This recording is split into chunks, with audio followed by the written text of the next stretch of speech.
첫 선교지인 구브로에서의 전도 여행을 마쳤습니다. 감사하게도 하나님께서 열매를 주셨죠.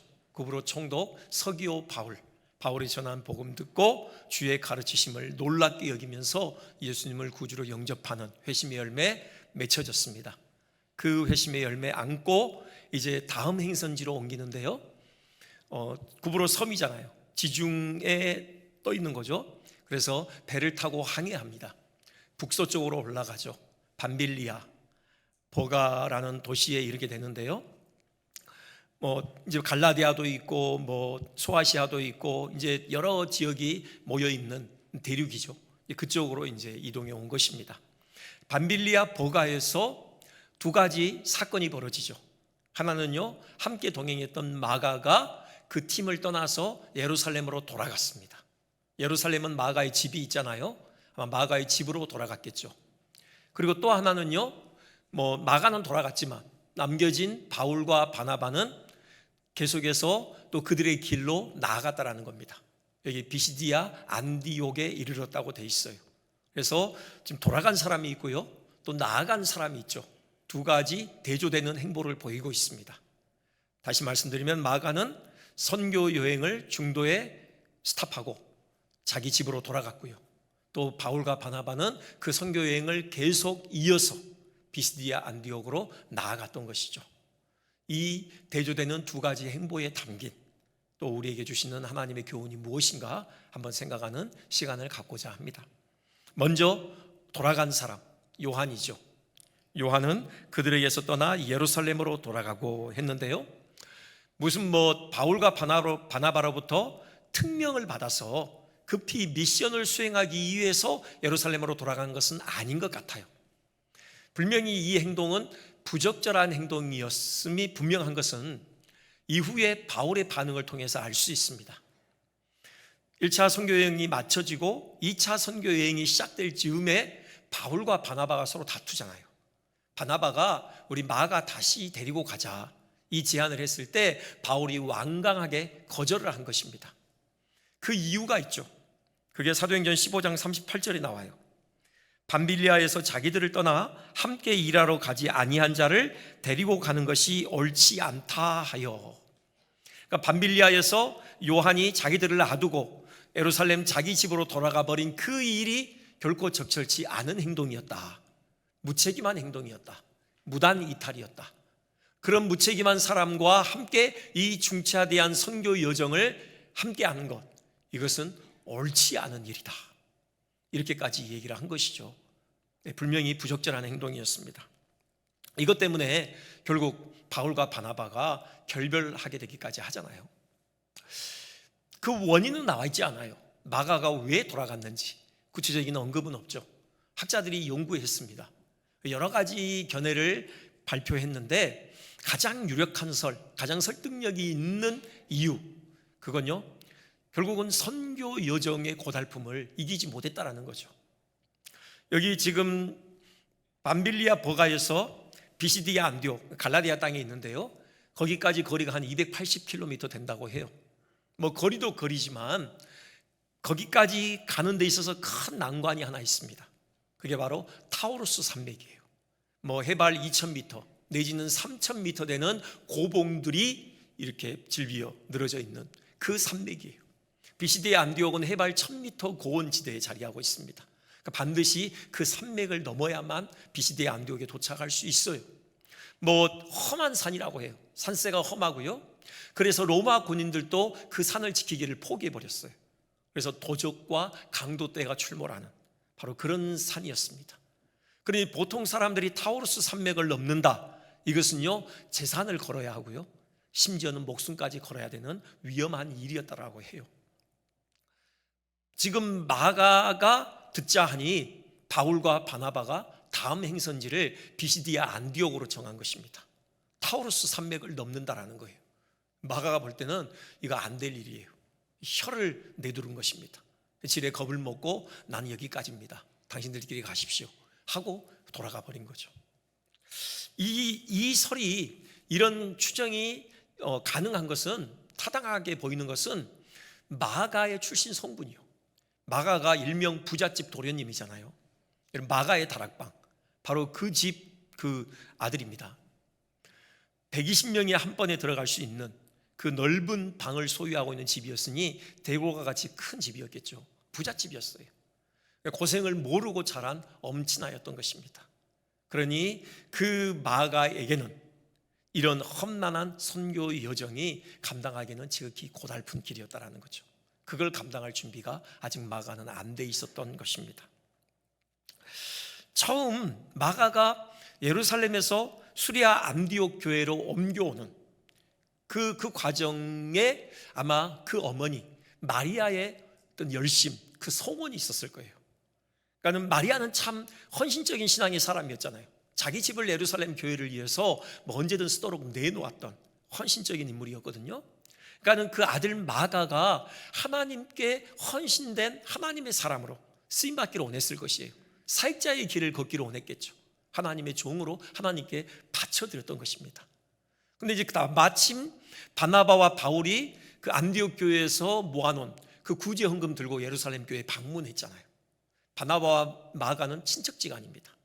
그러니까 마리아가 아들 마가를 바나바의 손에 부탁했겠죠. 이미 훌륭한 사역자였잖아요, 바나바는. 그래서 좀 우리 아들을 맡아주십시오.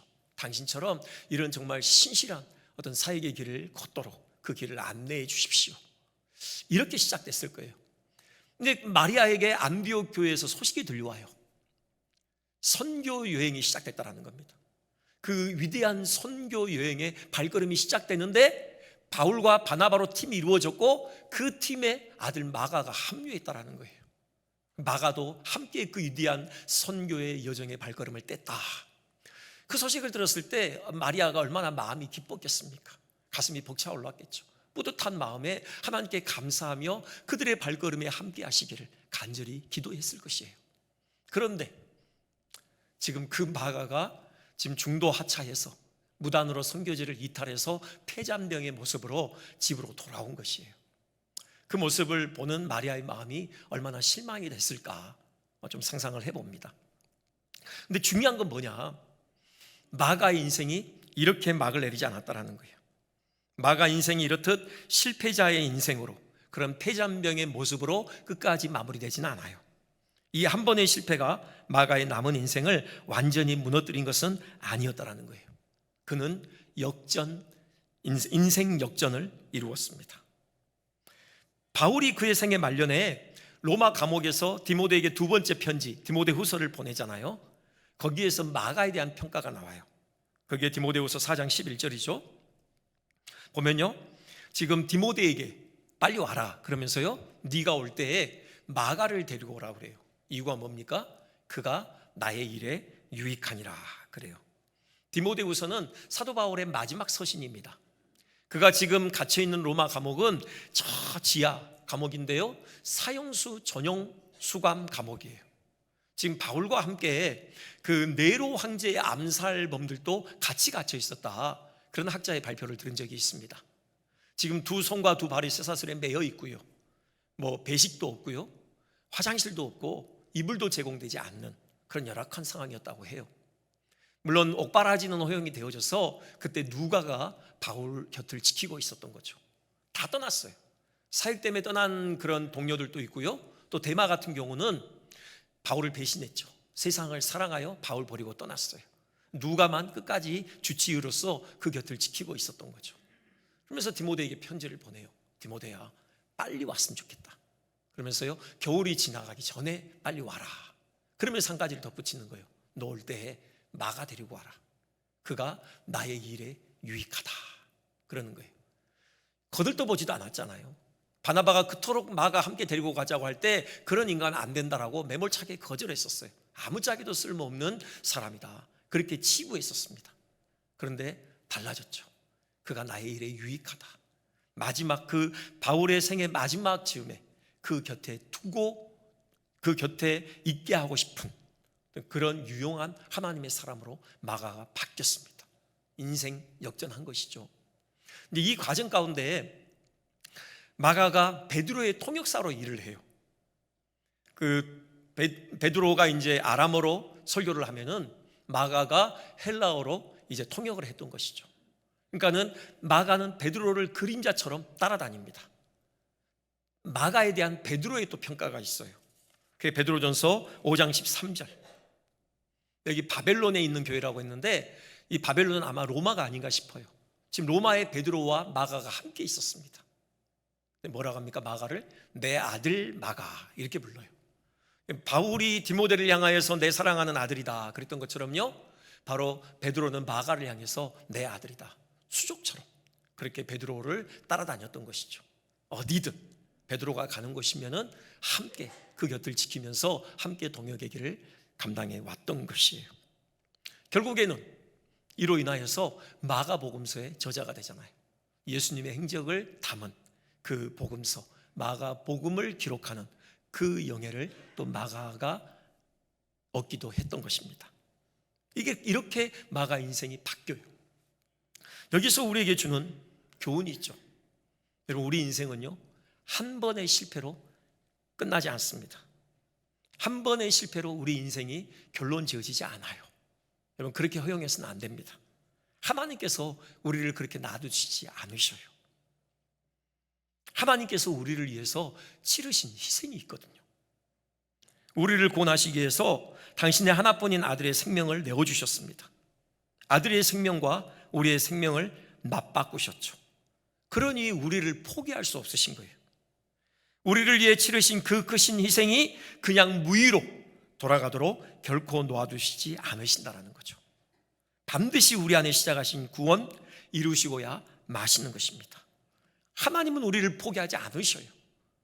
다시 말씀드리지만 하나님께서 우리를 위해 치르신 그 희생의 무게 때문이라도 하나님은 우리를 포기할 수 없는 것입니다. 우리를 끝까지 참아주시고 끝까지 인내해 주셔요. 여러분, 실패했다고 좌절해서는 안 돼요. 하나님을 바라보십시오. 다시 하나님께 나아가세요.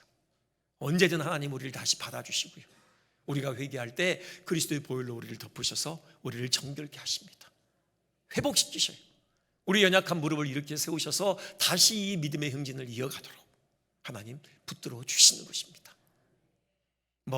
한 번의 실패가 아니라 숱하게 넘어졌는데요, 여러분, 그래도 상관없어요. 숱하게 셀 수 없이 많이 넘어졌을지라도 여러분, 다시 눈을 들어 하나님 바라보시고 하나님께 나아가십시오. 우리가 진정으로 회개한다면 하나님 또 우리를 받아주셔요. 용서해 주시고 우리를 품어주시고 회복시켜 주셔요. 다시 붙들어 주시고 다시 이 귀한 믿음의 행진의 길에 우리를 세워주시는 것입니다. 물론 하나님의 신실하심의 은혜를 악용해서는 안 돼요. 언제든 돌아가면 받아주시니까 지금은 막 살자, 여러분, 이건 아닙니다. 그럴 수는 없어요. 진정으로 회개해 본 사람이라면요, 여러분, 하나님의 선하심을 그렇게 악용할 수 없습니다. 하나님께 실망을 안겨드렸다는 사실이 얼마나 가슴을 아프게 하는지 몰라요. 여러분, 진정으로 회개한 사람은 그 느낌을 하실 거예요.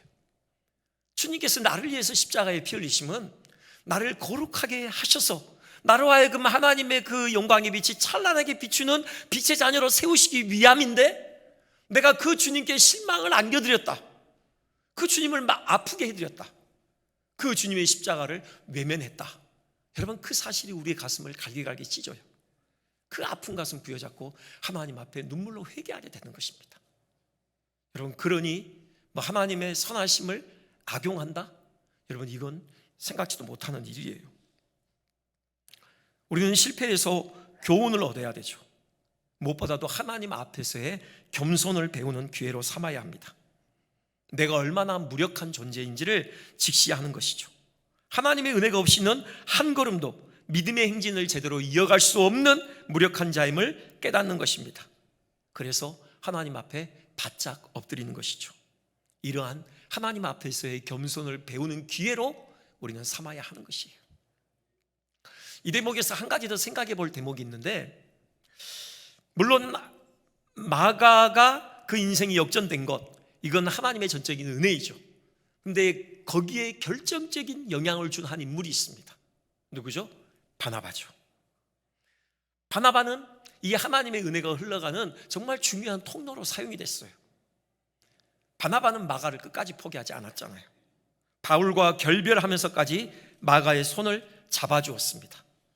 그에게 다시 기회를 주고 곁에 데리고 다니면서 하나하나 가르치고 훈련시켰던 것이죠. 바나바의 이 수고의 열매가 바로 바울 사도의 그 마지막 평가예요. 그가 나의 일에 유익하니라. 우리도 이런 사람 됐으면 좋겠어요. 우리만 회복될 뿐만이 아니라 우리가 하나님의 은혜를 경험한 사람으로서, 우리 연약한 사람, 실패해서 주저앉아 있는 사람, 그들을 향하여서 좀 따뜻하게 손을 내미는, 그래서 격려해주고 위로해주고 함께 손을 붙들고 함께 그 길을 걸어가주는 좀 그런 하나님의 은혜의 통로들이 됐으면 좋겠어요. 여러분, 지금 우리를 둘러싸고 있는, 우리가 마주하고 있는 사회는 무한 경쟁 사회라고 해요. 과잉 경쟁 사회라고도 하고요. 왜 이렇게 경쟁이 심한가? 이게 비교의식 때문이죠. 그렇죠? 어떤 절대적인 삶의 환경을 확보하기 위한 것만은 아니에요. 이건 상대적인 거죠. 요즘 젊은이들이 쓰는 말로 평타라는 게 있어요. 평타. 평균을 때린다는 얘기인데요. 그래도 아무리 못해도 나는 평균을 해야 되지 않겠냐. 소득도 그렇고 집도 그렇고 차도 그렇고 학벌도 그렇고 어쨌든 남들 사는 그 중간만큼은 그래도 살아야 되지 않겠냐, 이런 생각들을 다 가지고 있는 거죠. 미국의 한 심리학자가 그런 설문조사를 했더라고요. 우리식으로 이제 그 돈으로 옮겨보면은, 자, 모두가 다 6천만 원을 받는데 당신은 5천만 원 받는 게 더 좋냐? 아니면 모두가 다 3천만 원을 받는데 당신은 4천만 원 버는 게 더 좋냐? 여러분, 어디가 더 좋으세요? 후자를 다 선택한 거예요. 네, 5천만 원, 남들 6천만 원 받을 때 5천만 원보다는 남들 3천만 원 받을 때 나 4천만 원 받고 싶다, 이건 거죠. 여러분, 4천만 원이든 5천만 원이든 삶을 사는 데는 큰 지장은 없다라는 거예요. 다만 비교의식이죠. 남들이 어떻게 사는가가 끊임없이 우리 눈에 들어오게 되고 우리를 채찍질하는 어떤 그런 요소가 되는 거예요. 거울나라의 앨리스라는 그런 어린이 동화가 있는데, 거기에 이제 그 거울나라의 붉은 여왕과 주인공의 앨리스가 그 나무 아래에서 막 뛰는 장면이 나와요. 이 앨리스가 막 뛰는데 계속 뛰어도 제자리인 거예요. 왜냐? 거기는 사물들이 다 같은 속도로 움직이거든요. 물어요, 왜 제자리입니까? 그때 이제 이 여왕이 이렇게 대답을 해요.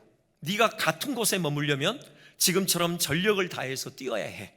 하지만 네가 앞으로 가고 싶다면 지금보다 2배는 더 열심히 뛰어야 한다. 그렇죠. 경쟁에서 살아남으려고 막 뛰는 거예요. 남들이 달려가는 것처럼 보이니까 우리도 달려가지 않을 수 없어 달려가는 거죠. 남들보다 좀 앞서려면 2배로 더 열심히 뛰어야 돼요. 이게 지금 우리가 마주하고 있는 현실이에요. 왜 이 말씀 드리냐? 여러분, 이런 사회에서는 패배자, 낙오자, 실패자, 뒤로 뒤처지는 사람, 이런 사람들을 용납할 여유가 없어요. 그럴 공간이 없습니다. 그들이 설 자리가 없어요. 그들은 사회의 낙오자로 낙인 찍혀서 늘 패배감을 가지고 그런 좌절감 가운데 신음하며 살아야 하는 그런 사회예요. 교회만큼은 달라야 되지 않겠냐, 그 말씀입니다. 교회는 대안 공동체가 돼야 되는 거죠. 패배자가 됐든 실패자가 됐든 낙오자가 됐든 사회에서 좀 뒤처지든 남들 달려갈 때 나는 걸어가고 나는 좀 넘어져서 주저앉아 있든 그런 사람들이 숨을 쉴 수 있는 공간을 교회가 마련해 줘야 되지 않겠냐라는 그런 말씀입니다. 바나바가 그런 사람이었어요. 마가가 실패자의 모습으로 자기 집에 틀어박혀 있을 때 그러지 마라, 나와라, 다시 그의 손을 붙들고 나와서 함께 그 믿음의 행진을 같이 해주는 그런 인물이었다고요. 우리가 그렇게 하나님의 은혜를 흘려보내는 통로로 사용되어졌으면 좋겠습니다. 마가 같은 사람들, 그들에게 기꺼이 바나바처럼 손을 내밀어서 함께 이 길을 걸어갔으면 좋겠어요. 인디안 속담에 우리가 자주 들어본 말이 있죠. 빨리 가려면 혼자 가고 멀리 가려면 함께 가라. 외나무가 되려거든 혼자 서고 푸른 숲이 되려거든 함께 서라. 우리 나 혼자 막 앞서 달려가는 것, 물론 그것도 귀하지만 그거보다는 더디더라도 함께 갔으면 좋겠어요. 저는 그게 교회의 공동체라고 생각해요. 함께 우리 서로 손을 잡고 더디더라도 한 걸음씩 함께 가는 이런 멋진 공동체 이루어 갔으면 좋겠습니다. 두 번째 사건이죠. 남겨진 자들, 바울과 바나바 선교여행 포기하지 않습니다. 그들은 나아가요. 그들은 버가에서 더 나아가 비시디아 안디옥에 이르러, 이렇게 돼 있죠. 마가가 그 위용에 압도되어 그만 여행을 포기하고 말았던 타우루스 산맥의 험산 줄령, 기꺼이 넘어 갈라디아 지역의 비시디아 안디옥에 도착했던 것입니다. 근데 여기서요, 학자들은 이때 바울의 몸 상태가 아주 안 좋았을 것이다, 그렇게 추정들을 해요. 풍토병에 걸렸다라는 거죠. 그 밤빌리아 버가가 지형상 저지대예요. 습지대고 무덥죠. 그래서 전염병이 만연한 지역이었다. 바울이 버가에 와서 그만 풍토병에 걸렸다라는 것입니다. 이 풍토병이 그가 행선지를 갈라디아 땅 비시디아 안디옥으로 옮기는 중요한 이유가 됐을 것이다. 학자들은 그렇게 추정을 해요. 왜냐하면 비시디아 안디옥은 아까 말씀드렸듯이 해발 1000m 고온지대거든요. 그러니까는 거기는 건조하고 선선한 그런 지역이었던 것이죠. 당시에 2000년 전에 로마 제국이라고 할지라도 의료 수준이 우리하고는 비교 안 될 정도로 아주 열악하죠. 풍토병을 치유하는 가장 좋은 방식 중에 하나가 풍토병을 유발하는 환경과 정반대의 환경으로 환자들을 데리고 가는 거예요. 그러니까 무덥고 습한 그 버가로부터 지금 건조하고 선선한 그런 고온지대인 비시디아 안디옥으로 옮겨가는 거였죠. 여기서 생각해 볼 게 있어요. 여기에 대한 근거부터 먼저 말씀드릴게요. 이게 지금 갈라디아서 4장 13절 보면은 바울이 이걸 이렇게 밝혀요. 이게 이 비시디아 안디옥은 갈라디아 땅이잖아요. 지금 바울이 내가 처음에 육체의 약함으로 말미암아 너에게 복음을 전했다, 이렇게 얘기해요. 육체의 약함이 계기가 돼서 갈라디아 땅을 처음 밟았다는 거죠. 육체의 약함, 질병이고 풍토병이었다. 그 근거의 말씀이 있습니다. 근데 여기서 생각해 볼 것은, 우리가 여행 중에요, 이렇게 정말 여행을 지속하기 힘든 어떤 그런 병에 걸리거나 어떤 아픔이 와요. 그럼 여러분 뭐가 상책입니까? 그냥 그 여행 포기하고 집으로 돌아가는 거죠. 마가는 자기가 이런 병에 걸리지 않았음에도 불구하고 건강한 몸으로도 타우루스 산맥 넘기 싫어서 집으로 돌아갔어요. 일단 바울도 이런 상황에서는 이제 포기하고 그냥 원래 있던 곳으로 돌아갈 수도 있다고요. 근데 바울의 선택지는 그게 아니었다라는 거예요. 오히려 그 병에 걸린 몸으로 타우루스 산맥을 넘어서 갈라디아 땅으로 이동해 갔던 것이죠. 왜 그랬을까? 왜? 그는 자기의 인생길을 결정하는 고난이 자기에게 있지 않다고 생각한 거예요. 철저하게 주님께 붙들려 있는 인생이었어요. 그러니까 비록 병든 몸이라고 할지라도 그 몸으로 나아갈 다음 행성지의 결정의 고난은 자기에게 있지 않아요. 자기는 하나님께 지금 선교사로 부름을 받았거든요. 이 선교의 여정을 자기의 의지대로 멈출 수 없는 것입니다. 주님께서 인도하시는 대로 나아갈 수밖에 없는 것이에요. 그래서 그 병든 몸 이끌고 그는 선교 여행을 지속했던 것입니다. 타우루스 산맥 그 험산 줄령 넘어서 그는 갈라디아 땅으로 나아갔던 것이죠. 이 대목에서 주목해 볼 단어가 하나 있어요. 사도행전 13장 5절입니다. 거기 보면은 그 요한에 대한 소개가 나오는데 수행원이다. 그렇죠? 바나바와 바울 선교팀을 수행원으로 따라갔었죠. 근데 이 수행원에 해당하는 헬라어 단어가 뭐냐? 이게 휘페레테스인데요. 그 원래의 의미는 배 밑에서 노를 젓는 노예를 의미해요. 배 밑창에서 노를 젓는 노예예요. 여러분이 이 단어를 연상할 때 떠오르는 그림이 있어요. 배너 영화 보셨나요? 배너 영화 보면은 그 주인공 배너가 노예가 돼서 그 함정, 그 밑창에 끌려가죠. 거기서 그가 노를 젓는 일을 하잖아요. 거기 보면은 좌우로 이 노예들이 쭉 정렬해서 앉아 있어요. 발에는 쇠사슬이 묶여 있죠. 도망가지 못하도록. 밖은 보지도 않아요. 이들은 볼 필요도 없어요. 밖은요. 이들이 하는 일이 뭐냐? 고수가 북을 치는 그 속도에 맞춰서 노를 젓는 일이에요. 빨리 치면 빨리, 좀 천천히 치면 천천히. 방향을 누가 결정하냐? 방향은 그 배의 함장이 결정해요.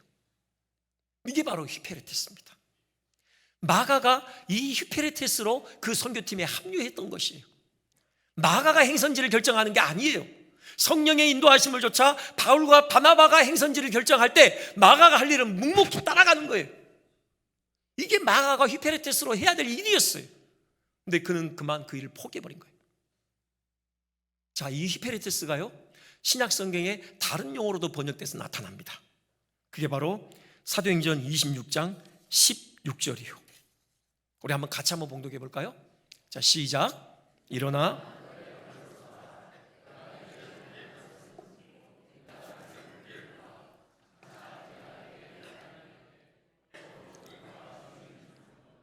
아멘. 다메섹 도상에서 예수님께서 바울을 부르실 때 그를 종과 증인으로 삼았다.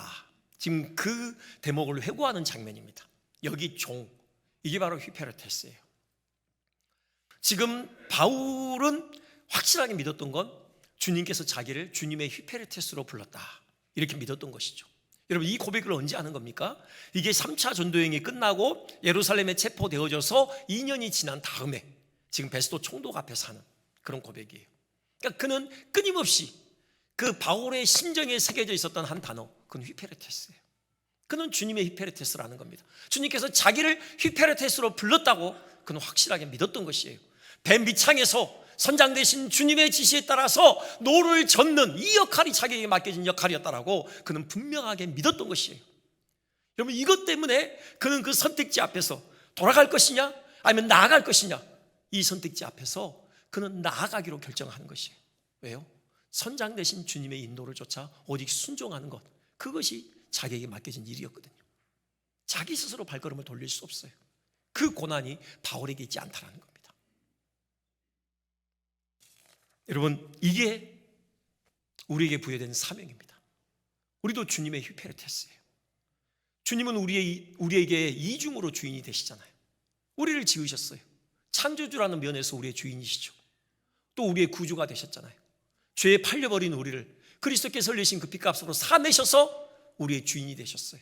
이중으로 우리 주인 되신 주님, 그분의 뜻에 전적으로 순종하는 것, 이것이 우리에게 주어진 인생이에요. 마가처럼 자기 스스로 집으로 돌아갈 그런 결정을 할 고난이 우리에게는 없다라는 것입니다. 여러분, 인생을 주님의 손에 올려드리십시오. 어디로 나아가야 할지 그 방향을 주님께 구하십시오. 특히 우리 자녀들의 인생 주님의 손에 올려드리십시오. 자녀들의 인생의 주인이, 그들의 인생의 배의 선장이 우리 주님이심을 오롯이 인정하십시오. 그 주님의 능하신 손으로 우리 자녀들을 붙들어 주시기를 간절히 구하십시오. 우리가 주님의 히페레테스로 주님의 그 인도하심을 조차 순종할 때 주의 손이 우리와 함께 하실 것입니다. 사도행전 13장 11절, 이 직전에 있었던 사건이죠. 구브로에서 그때 복음을 전하는데 바예수라는 그 유대 거짓 선지자, 마술사가 자꾸 방해하잖아요. 그때 바울이 성령으로 충만해서 바예수에게 선포한 말이에요. 보라, 이제 주의 손이 내 위에 있으니 네가 맹인이 되어 얼마 동안 해를 보지 못하리라. 그대로 이루어졌죠. 어둠이 바예수를 덮었습니다. 시력을 잃어버려요. 여기 주의 손, 물론 이때 이 주의 손이 바예수의 위에 있었던 것은 대적하는 손으로 있었던 거죠. 근데 이런 생각이 들어요. 이 주의 손이 어디에 있었냐 그 말입니다. 원래는 바울 위에 있었던 손이죠. 바울의 발걸음을 붙들고 있었던 그 손입니다. 바울의 그 행보에 함께 하셨던 그 주의 손이에요. 이때는 대적하는 손이 아니라 호의와 은혜의 손이죠. 바울에게 은혜를 공급하는, 그래서 정말 힘을 더하는 그런 손으로 바울과 함께 했던 것이에요. 그 바울의 가는 길에 바울을 방해하는 대적들이 있을 때 바울과 함께하는 그 은혜의 주의 손은 그 대적을 향하여서는 대적하는 손으로 바뀌는 것입니다. 여러분, 이게 주님의 히페레테스로 주님의 명을 쫓아 순종하는 자들의 발걸음 가운데 주어지는 은혜예요. 주의 손이 우리를 붙드시는 것입니다. 우리가 함께 하셔요. 그래서 우리의 걸음걸음마다 주님께서 기뻐하시는 생명의 열매들을 맺게 되는 것입니다. 여러분, 마가가 아쉬운 점이 있어요. 마가 인생에 있어서 물론 하나님의 은혜로 역전됐다고 했죠. 마가복음을 기록하는 영예를 안 왔어요. 그런데 생각해 보면요, 그는 또 하나의 성경을 쓸 수 있는 그 기회가 그에게 주어졌었어요. 바로요, 사도행전이요. 사도행전의 저자가 누가잖아요. 누가보다 오히려 마가가 훨씬 더 사도행전의 저자로 적합한 인물이었어요. 누가는요, 언제 이 선교팀에 합류합니까? 2차 선교 여행 때 바울이 이제 유럽으로 넘어가는 그 직전, 그 드로아에서 그때 누가가 합류해요. 그때부터 쭉 함께 있죠. 마가는요, 처음부터 함께 있잖아요. 처음부터 안디옥 교회 일원이었고, 그 안디옥 교회에서 파송을 받아서 함께 바울과 바나바와 함께 첫걸음을 뗐던 바로 그 인물이잖아요. 그리고요, 사도행전의 그 시작이 어디서부터입니까? 오순절 성령 강림 사건에서부터예요. 그걸로 말미암아 그리스도의 교회가 첫 탄생하잖아요. 여러분, 그 역사적인 장소가 어디입니까? 많은 학자들이 마가의 다락방으로 추정을 해요. 그러니 마가가 그 자리에 함께 있었겠죠. 누가는 오순절 성령 강림 사건을 기록하면서 전해 들은 전해 들은 걸로 기록을 했어요. 마가가 기록을 했다면요, 자기가 직접 보고 직접 듣고 느끼고 경험했던 것을 그대로 수리할 수 있었어요. 누가보다는 마가가 사도행전의 인간 제자로서 더 적합한 인물이었어요. 그런 기회가 그에게 주어졌다고요. 그런데 그만 중도에서 하참으로 말미암아 그 기회를 빼앗겨버린 거죠. 우리가 하루하루 최선을 다해서 살아야 될 이유가 여기에 있습니다. 물론 우리 인생을 역전시키시겠지만, 하지만 지금 우리에게 주어진 이 소중한 기회를 날려버리는 일은 없었으면 좋겠습니다. 주님의 히페르테스로서 늘 주님의 음성에 민감하게 반응하며 주님의 인도를 쫓아 순종하며 묵묵히 따라갔으면 좋겠어요. 그럴 때 주의 손이 우리와 함께하고 우리의 걸음걸음을 통하여 정말 원래 우리에게 기대하시는 그 풍성한 열매가 가득 맺히는 그런 복된 삶 살아가게 될 것을 믿습니다.